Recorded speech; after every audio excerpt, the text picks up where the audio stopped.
Salom do'stlar, Fantastic Uz kanaliga xush kelibsiz. Hulk Marvelning eng mashhur va kuchli qahramonlari qatoriga kiruvchi personaj.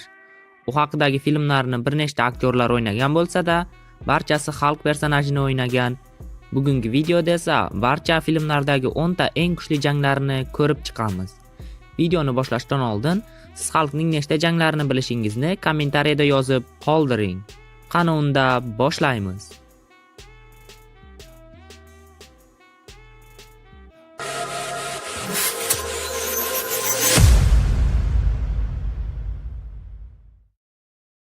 Birinchi jang Hulk 2003 filmida sodir bo'ladi. Bu film Hulkning birinchi kompyuterlashtirilgan filmi hisoblanadi. Hulk filmda 3 ta ulkan mutant itlarga qarshi kurashadi. Dastlab itlar Hulkga biroz qiyinchilik tug'dirishadi. Lekin Hulk sevgan qizini qutqarish uchun hamma narsaga tayyor edi va ular ustidan g'alaba qozonadi.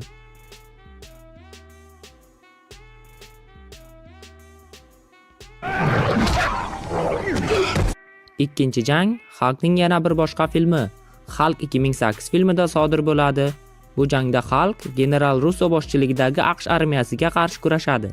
Dastlab armiya Hulkni biroz ushlab turadi, lekin u o'z sevgilisi uchun kurashadi va tanklarni maydalab tashlaydi.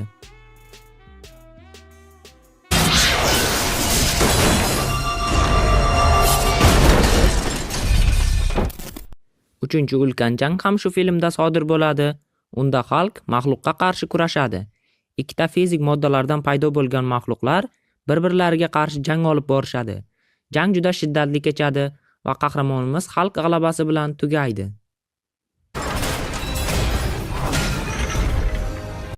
To'rtinchi jang Qasoskorlar 1 filmidagi Hulk va Thor jangi.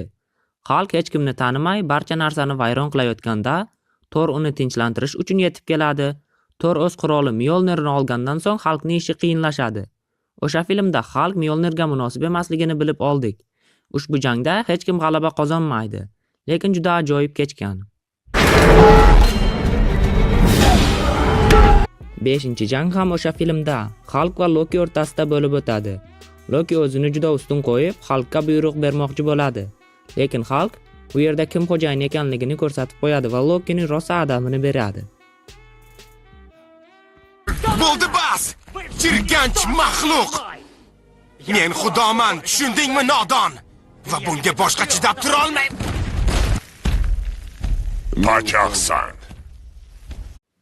Navbatdagi jang esa Qasoskorlar Ultron davr filmida Hulk va Temir odam o'rtasida bo'lib o'tadi. Temir odam Hulkni tinchlantirish uchun unga bir nechta zarbalar beradi. Lekin Hulk u zarbalardan so'ng yanada kuchayib ketadi va Temir odamga rosa qiyinchilik tug'diradi. Aynan o'sha sahna filmni yaxshi natija qayd etishiga katta hissa qo'shgan.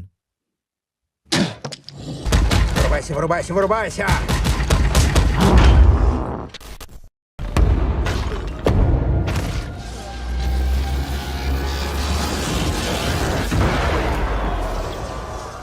7-jang Thor Ragnarok filmidagi Hulk va Thorning o'rtasida kechgan jang hisoblanadi.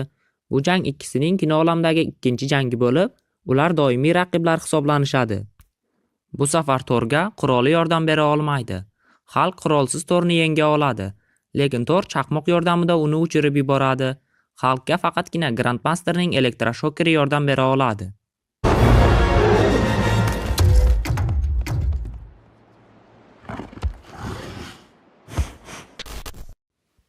Sakkizinchi jang Hulk va Ulkan bo'ri o'rtasida bo'lib o'tadi. Bu jang komikslarda ham bo'lib o'tgan va Hulk g'alaba qozongan.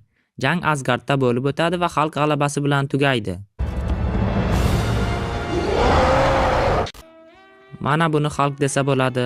Hulk bu jangda haqiqiy kuchini ko'rsatadi. Lekin bu jang Yashil pahlavon uchun so'nggi omadli jang hisoblanadi.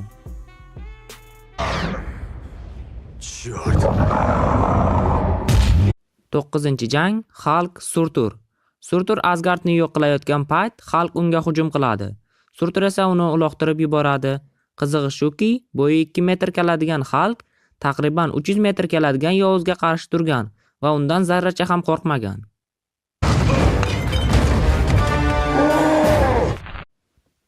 10-jang Qasoskorlar abadiyat jangi filmida bo'lib o'tadi. Unda Hulk Marvelning cheksizlik sagasining asosiy yovuzi bo'lgan Thanosga qarshi kurashadi.